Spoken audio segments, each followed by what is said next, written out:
Let me pause Zoom record. Well, good morning to everybody. It is Thanksgiving week, and I'm so thrilled. We've got some folks here. Good morning, Corey. We've got some folks online. We are doing what will be probably a very short class today, but we're going to go over the 5 forms that were just changed. One of the things I may try to do at the end is show you where you can find this information in the future. Typically, Arizona Association of Realtors does form updates in February and in October, November. Of course, we've had more changes this year than that, but that's the typical thing. They try to keep it to twice a year so we can catch it easier and follow along. So let me get started this morning, and happy Thanksgiving to everybody. Hopefully you're all ready for the fun times this week and some good food. All right. So there were 5 forms that were changed November of 2025. The residential resale real estate purchase contract, the commercial real estate purchase contract, the vacant lot land purchase contract, the additional clause addendum, and the solar addendum. The 2 at the bottom actually have more teeth to them. We'll have a little more explanation as we get to those.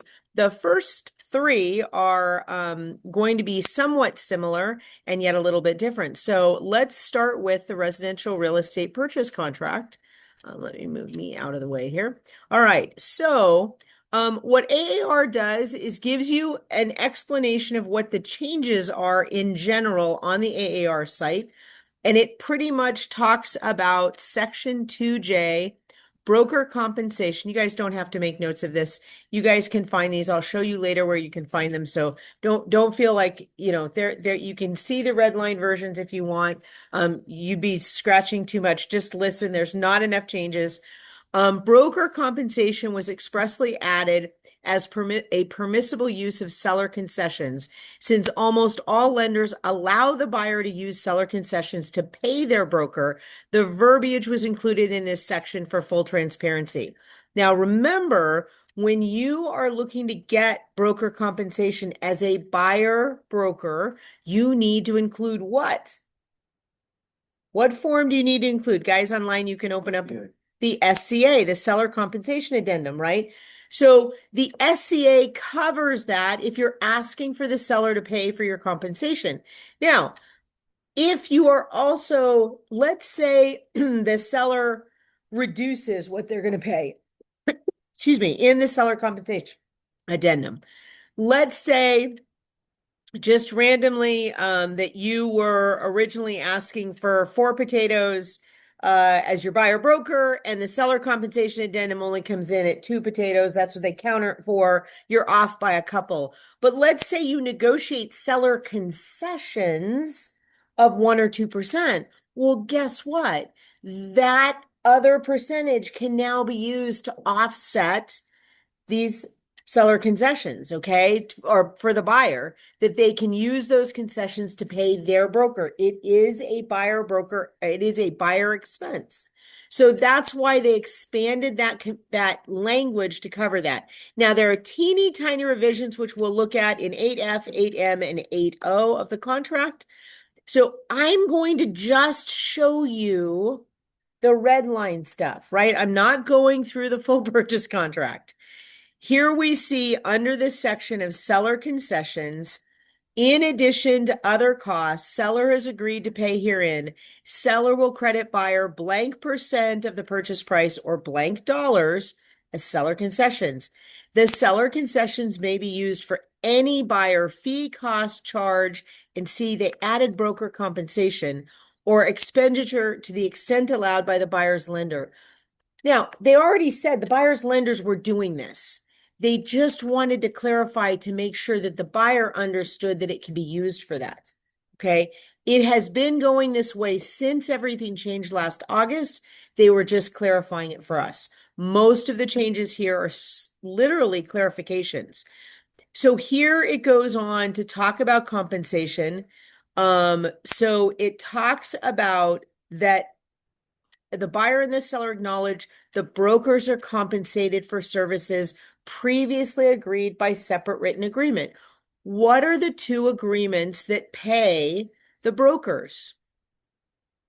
We said one earlier, The buyer, oh yeah, you said it. Yeah, buyer broker. I'm sorry, we didn't say one earlier. Buyer broker employment agreement. There are a couple of them, right? And what pays the seller, selling agent, listing agent? The ER, the listing agreement, exactly, right? So we've got our title folks that are answering our questions. That's awesome. Thank you. They know our contracts, right? So the ER covers the listing agent and the buyer broker employment agreement covers the buyer broker, okay? If any broker is compensated by both seller and buyer, the parties hereby consent to broker receiving compensation from more than one party. If any of you have been in my classes about the SCA, how many times have I said there is more than one line on this SCA contract? And so many people kept trying to throw it away and say, oh, we're just countering the compensation amount. We don't need the SCA. There's 17 lines there. And one of them was this exact line that the brokers could be compensated by either party, right? By both buyer and seller. Our purchase contract before did not actually allow for that. So that was why I kept saying that SCA was so critical that the entire SCA was in there because I don't know if it was legal if you didn't have it. Now it will be legal either way. Still, you need to keep your SCA in there if you want to get compensation. Please don't ignore that form. And so they also, I thought the initials were there before, but maybe they weren't because it looks like they added them. So we've got a couple more little things here. Now, I think this is fascinating. So how many of you know what one way is not a way you can deliver notice? Text, title's right on top of that. Thank you, Art. That is correct. Those of you using text to deliver documents, stop. Just stop. It is not a method of delivery in your contract. It is not valid. It does not mean you've delivered anything. So please be careful. So it's very cute. They changed this. It used to say hand delivered, and instead it says delivered in person. Okay, I'm not sure there's much difference, but all right.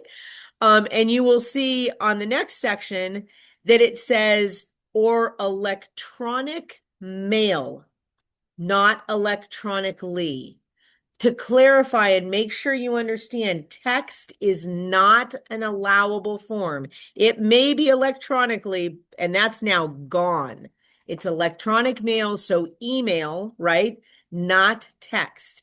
There are a variety of reasons for that, from my understanding. One of them is text service is very volatile. You may not actually get delivered your text message, right? So email, it's considered delivered when it's sent. Even if you don't receive it, it's considered delivered when it's sent. It will eventually get to you and you will see that it comes in. Text, if you've ever flown, you may be lucky if those texts come through. They may not, right? If you've ever been hiking and been out of service, you may never get those text messages. So it is very important you guys understand text is not a method of delivery. Any questions about these changes? Anything else? No? Good. Okay. All right. So for those that were following along in August of 2024, when changes occurred, those changes occurred to the residential real estate purchase contract. They had to do with residential sales. They did not have to do with commercial, and they did not have to do with rentals or leases. So here, this is just basically saying, and this is going to repeat on the next section, whenever possible and for consistency, they try to duplicate revisions language within all the contracts. However, revisions to the seller concession section were omitted because the form did not have a similar section to the residential purchase contract because it was not modified in 2024 with the lawsuits. So the only changes are going to be those teeny tiny little ones that they mirrored in the commercial real estate contract. Again, they do say if they're paid by both parties, which actually in commercial has been going on for a long time. But again, they just made very minor changes here. That original compensation section does not exist, so you don't have to worry about it. And if we go on to, again, delivered in person instead of hand delivered. We go on to the vacant land lot purchase contract. You will see the same thing. We try to replicate it, didn't have the same thing because it did not apply to vacant land and lots. So you get the same exact little changes here that we just went over, delivered in person and electronic mail. All right, let's get on to the important changes that are going to make a difference. These two new clauses are for you. One is an offer initiated by seller, and the other is an unrepresented buyer notice. We are seeing that we are dealing with these unrepresented buyers, and there is a push that possibly it's easier to have the seller initiate that rather than the agent deal with the unrepresented buyer trying to go through the contract. The seller can say, "You want my property? Here's what I'll take for it."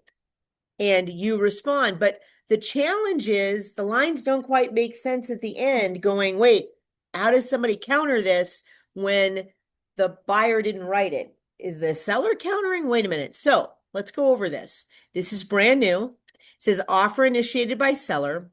All previous offers and counteroffers made by either seller or buyer are hereby rejected. So that means if somebody wrote on a little sheet of paper, this is what I want, that gets set aside, and basically the seller can present this offer, right? The terms of acceptance section of the contract is removed in its entirety and replaced with. So this is the section that makes a difference, right? Terms of acceptance. This offer is initiated by seller. The attached contract signed by seller dated blank will become a binding contract when buyer signs section 8S of the contract and all incorporated addenda, and a signed copy is delivered in person, by mail, facsimile, or electronic mail, and received by broker named in section 9A by blank date time, right? Mountain Standard Time. Seller may withdraw this offer at any time prior to receipt of buyer's signed acceptance. If no acceptance is received by this date and time, this offer shall be deemed withdrawn. Okay, so clarifies which direction it's going, right? And when it becomes signed. The signed copy of the contract shall include buyer's initials on all pages and sections where noted in the contract in this additional clause addendum and in any other incorporated addenda. However, the failure to initial any page or section of the contract or incorporated addenda shall not affect the validity or terms of the contract. That is directly from that terms of acceptance we had before, because they deleted the whole thing. They had to repeat that section.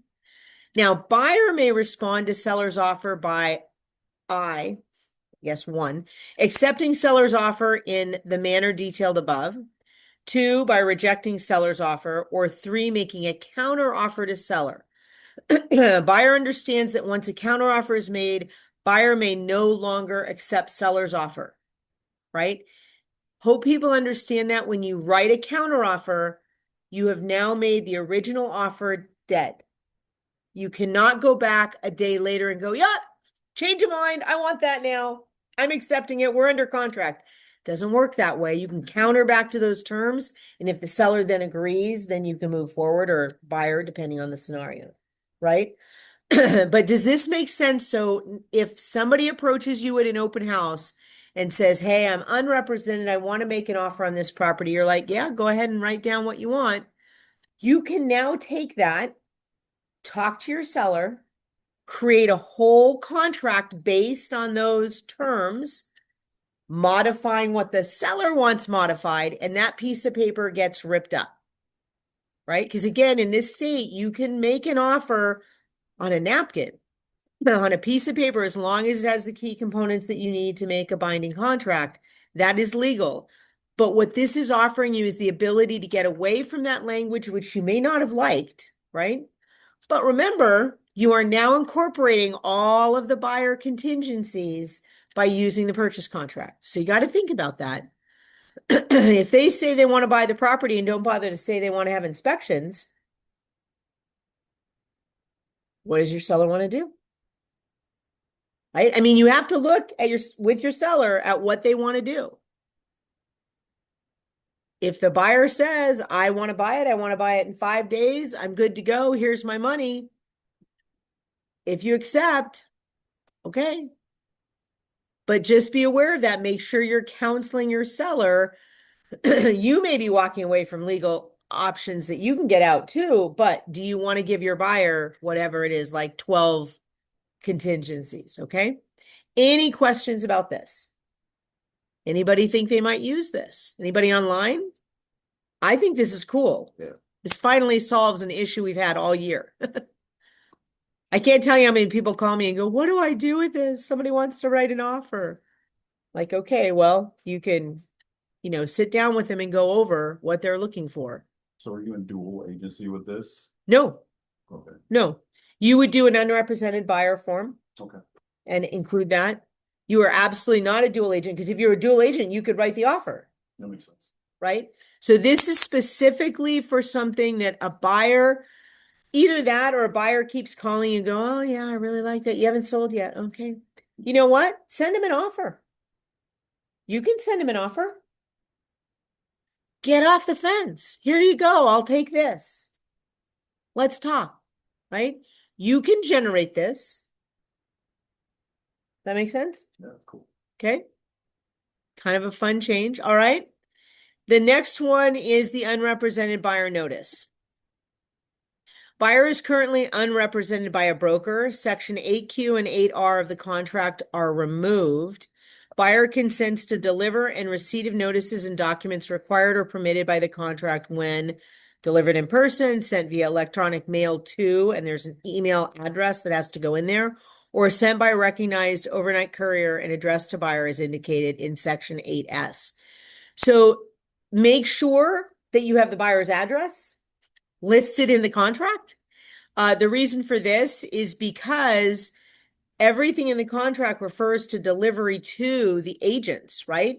If there is no agent, then the contract was currently saying, oh, it's being delivered to, well, nobody. Okay, hold on a second. So they're saying this is how notice gets delivered. If you have an unrepresented buyer, you have to have an email address.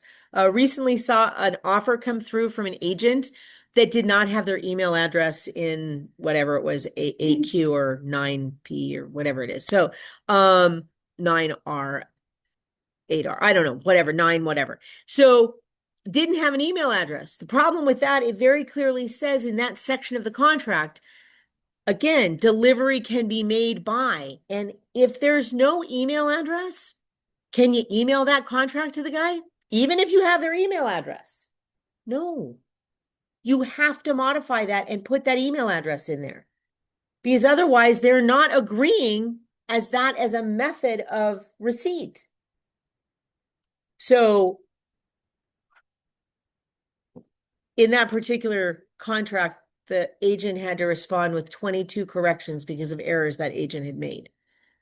So it wasn't just that box or that line, but please make sure you're reading all the way down to the bottom of the contract.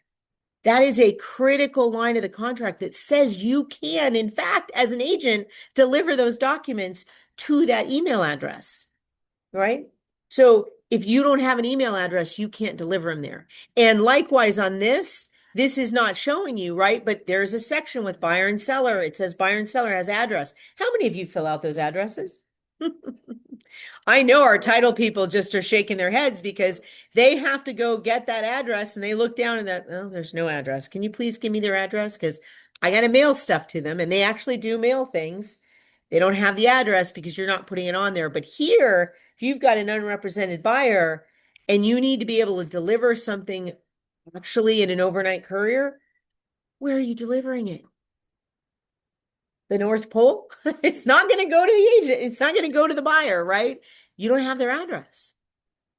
Then you're scrambling, calling the lender going, hey, do you have the buyer's address? Title, you don't have a contract yet. So, or you do. Title, do you have the buyer's address? Like, I got to get something out. I got to show I delivered something, and we want to send it by overnight courier, right?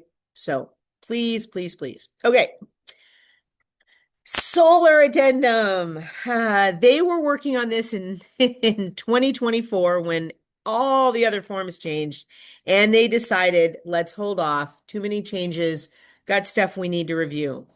We're going to have Title chime in here because this becomes a huge issue with solar addendums.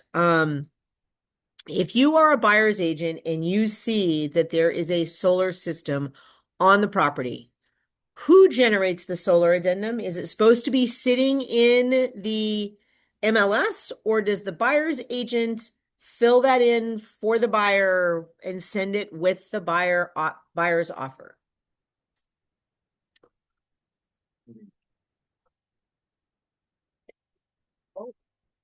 Well, I mean, the problem is the buyer has the right to select and ask for the seller to pay the transfer fee.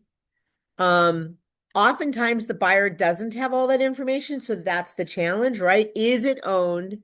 Is it leased? Is it leased but paid off, which is one of the hardest ones, which we just had a lawsuit on. So you got to be very careful on this, right? Because some people will say, well, it's paid in full.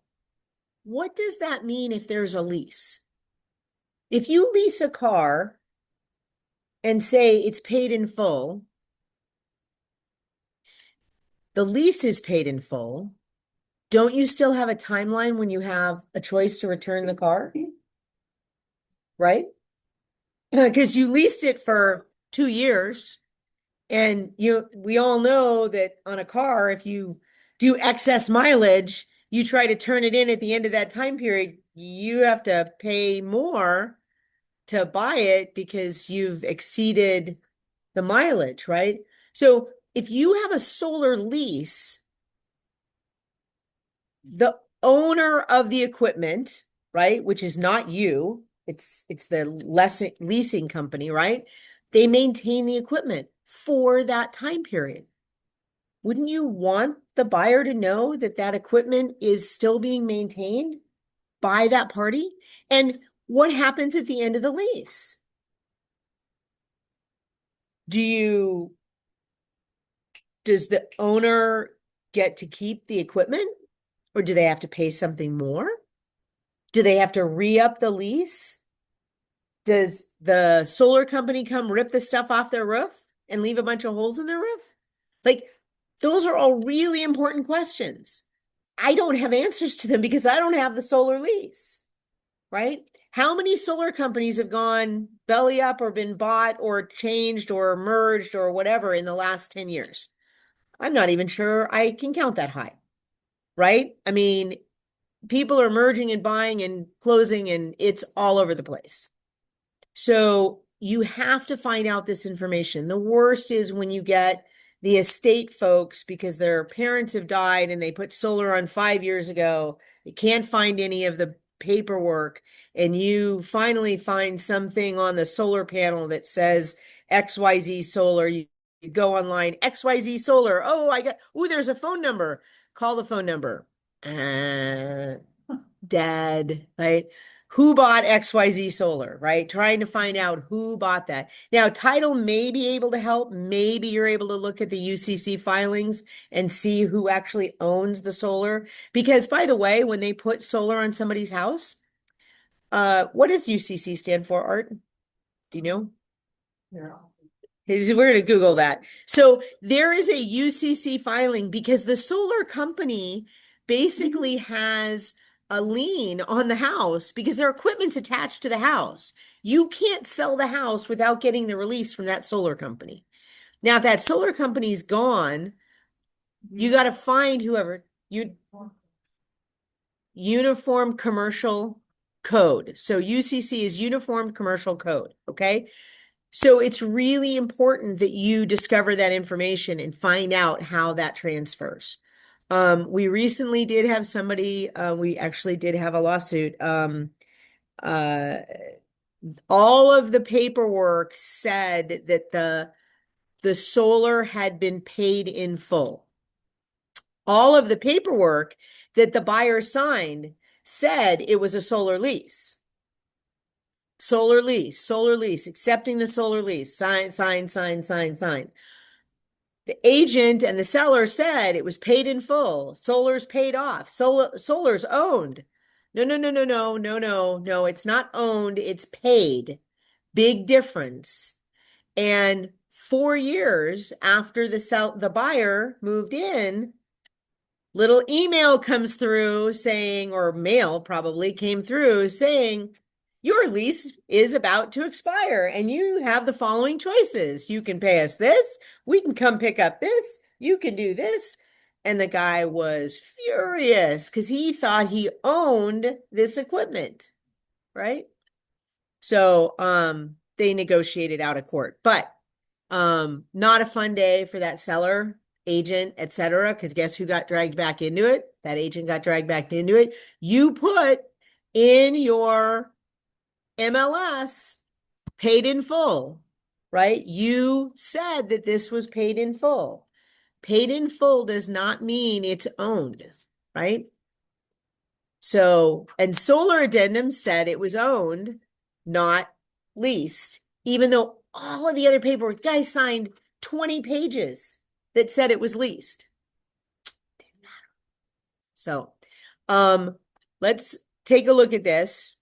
So this is an alert that is in a big box. It says the process of transferring the solar system to buyer will likely take significant time, even if the solar system is owned outright. Seller should initiate the transfer process immediately upon contract acceptance. Similarly, buyers should promptly apply for, provide documents, and otherwise facilitate the transfer without delay. Both parties are advised to set a realistic close of escrow date that provides sufficient time to facilitate the transfer. I would add, if you are a listing agent with a listing with solar, guess what your job is immediately? Get the seller to get that material ready immediately, not upon contract acceptance. When you take that listing, go ahead and look at that solar addendum. Make sure you know which boxes are going to be checked. You certainly can put that up there. I would not put in who pays the transfer fee. Just like on page 3 of the HOA addendum, it's not the seller's choice. Buyer has the right to ask, and then seller can counter it, but buyer has the right to ask. I've had multiple people reach out to me this past 3 weeks asking, well, what are the cost of solar transfers? I don't know. Call the solar company, right? Sometimes it's zero. Sometimes it's $100. Sometimes it's 250. Typically it's under $500. I don't know that I've seen any warranty transfers that have been more than $500 in any of these cases. So, but make sure that your seller is preparing those documents. All right. So here are the instructions. It says mark the appropriate box on line 15 and complete sections 1 and 3. I should have put the whole thing up here. If the solar system installed on the premises is owned outright by seller or will be paid in full at and as a condition of close of escrow, okay? Then it says, or utility owned is not subject to lease or unpaid loan.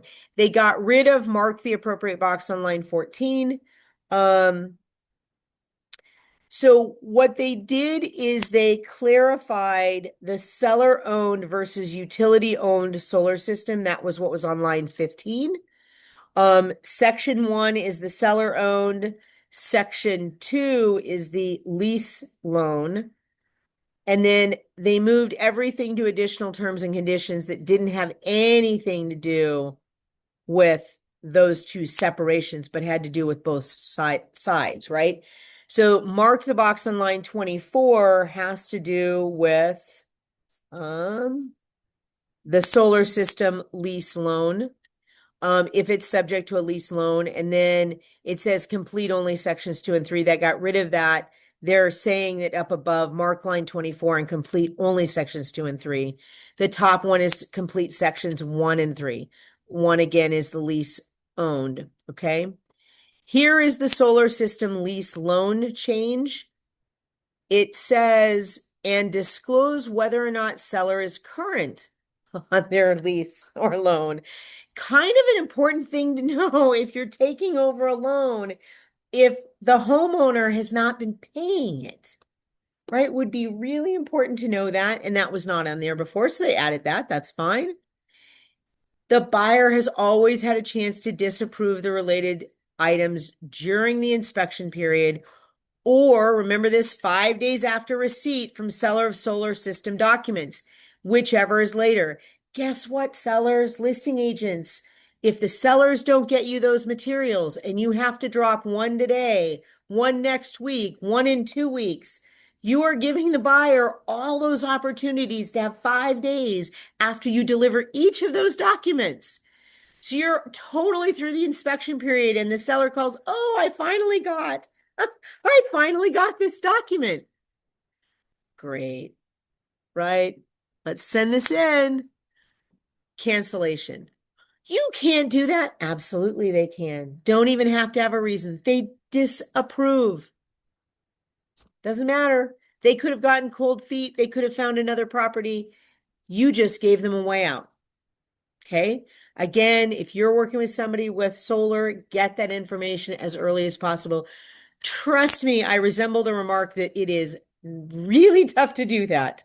So please just do your best. I recommend you do it early. So, there is a section that they crossed out, should buyer elect to proceed, and they just change it to buyer shall immediately apply for lease loan um, assumption in the manner required by the lessee. So once they've gone through this stuff, they're moving forward, right? So, but if you're delivering more documents, they have the right to cancel. So try to get everything delivered as quick as possible, preferably when it goes under contract. Here is our solar information. Ta-da!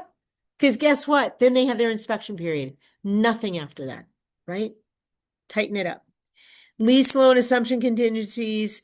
Buyer's obligation to complete the sale is contingent upon buyer obtaining from lessor approval to assume the solar system lease loan under the seller's existing terms and conditions.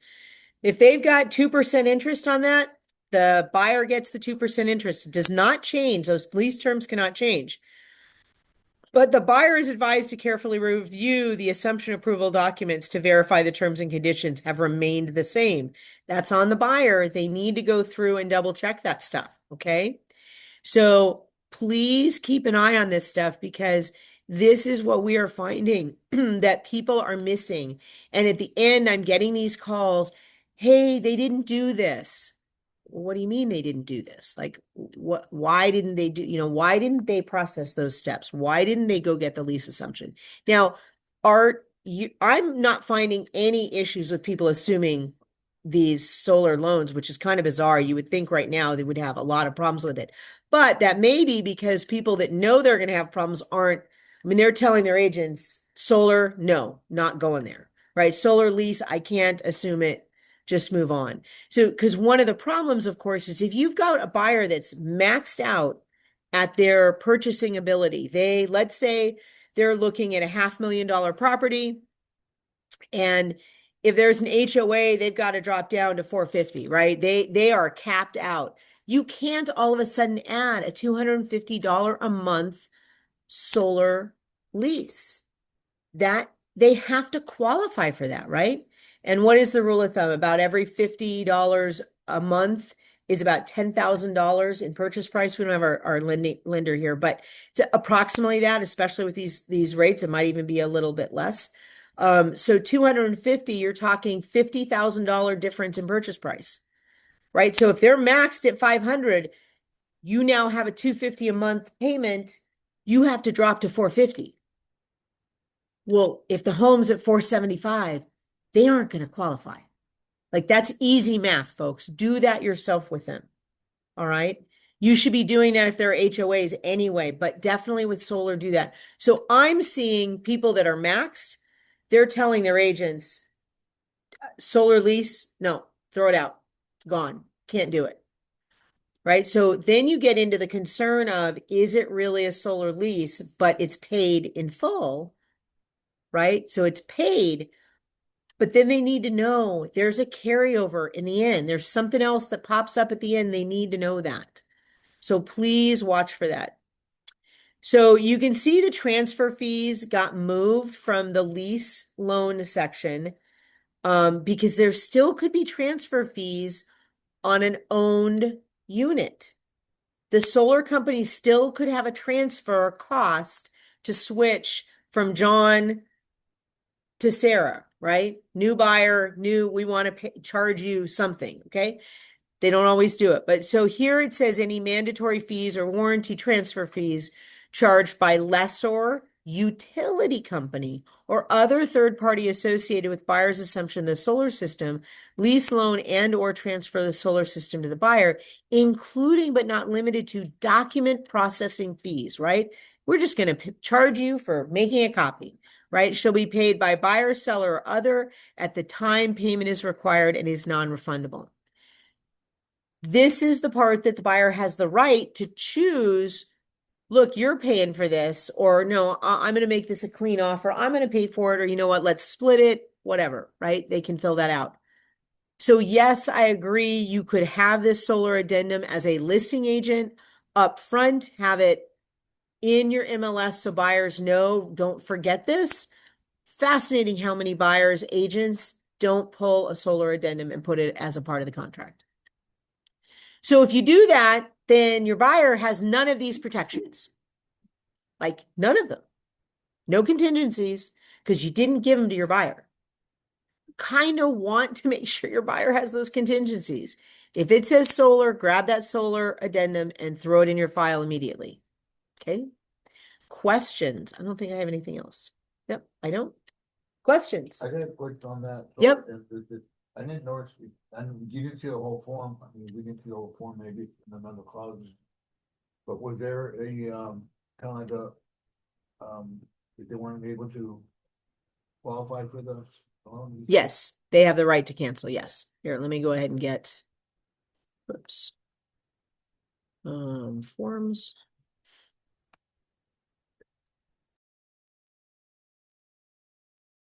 Okay. Thank you, Art, for participating in class. I appreciate that. We've got time. Okay. You didn't raise your hand. That's funny. Okay. So here is not the red line version, but the question was, does the buyer have the right if they do not qualify? Buyer's obligation to complete this sale is contingent upon buyer obtaining lessor approval to assume the solar system lease loan under the existing terms. And so if there's the contingency, unfulfilled lease loan assumption contingency, contract should be canceled if buyer is unable to obtain the assumption approval from lessor. Okay. So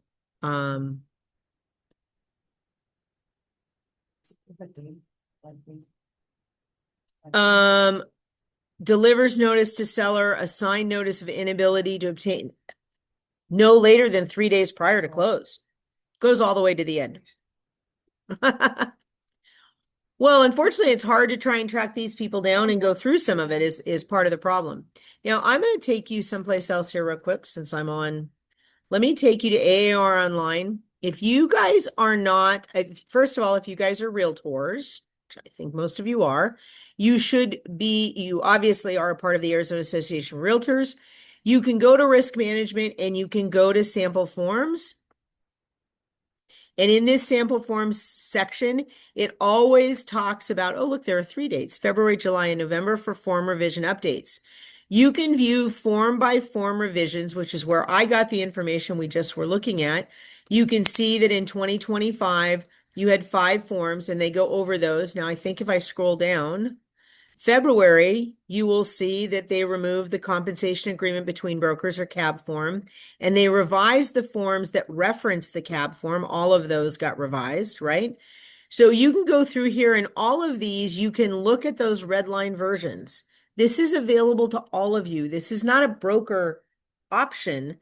And you can go look at what happened with the residential lease agreement back in January. And then, of course, we're not going to go to 2024 revisions because that's going to keep going. One of the other things, if you have not signed up for The Voice, let's see where this is. Communication. Is it under communications? Yeah. So if you've not signed up for Arizona Realtor Voice and Archive, I highly recommend this. You can go on here and sign up to receive their newsletters. You can go look at their old newsletters, but I will tell you that anytime these changes are happening, it goes through the voice, and they alert you to it. So I highly recommend going on here and signing up. Let's see. Um, well, is it showing me how to sign up? That's funny. Well, oh, that's the archive. That's why.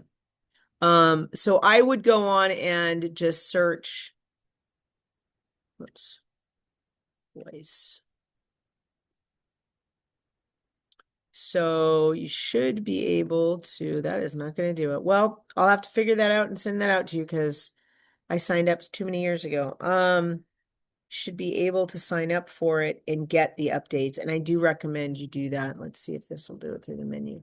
There's too much here. Podcast. Well, thought that was going to be easy. That's the archive.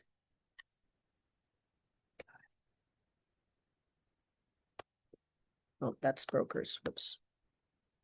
That's ours.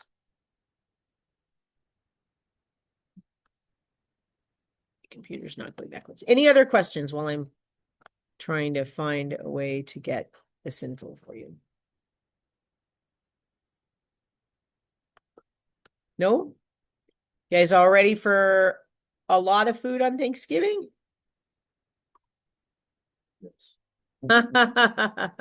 Okay. Let's see if this will give us. I have something to share with the group. Sure. I purchased two polo shirts and a t-shirt that are Realty One Group Uh-huh. branded. I don't like the way they fit, so there's about $80 worth of shirts there, and those three shirts, I'll let them go for $20 just to recoup my shipping costs. If anyone What is size are interested, they? their size is large. They're probably a true large. I just Okay. don't, and they're good quality. I just don't like the way they fit. My number is 602-290-2175. If you're interested, let me know. Okay. You wear a large? Medium. My Okay. kid's husky. Yeah. All right. So just What size is that one? Just so we It's a know. large. Yeah, Yeah. This one's a little. yeah, that one fits good. This one's a little more snug. Yeah. what colors? Gray and blue. Gray and Yeah. blue. And Real it's one. nice stitching on the polos. It's not the. Is It's that from Markville? yeah, from Markville. Yeah. Yeah. So markville.com. Yeah. That's where And this then- shirt came and then from. the t-shirt. So yeah. Yeah. Yeah. This is a nice dress shirt. Right. So okay, anybody looking for that, let us know. You guys have a great Thanksgiving. I got a couple of people still online. Appreciate it. You guys have fun. And if you guys have any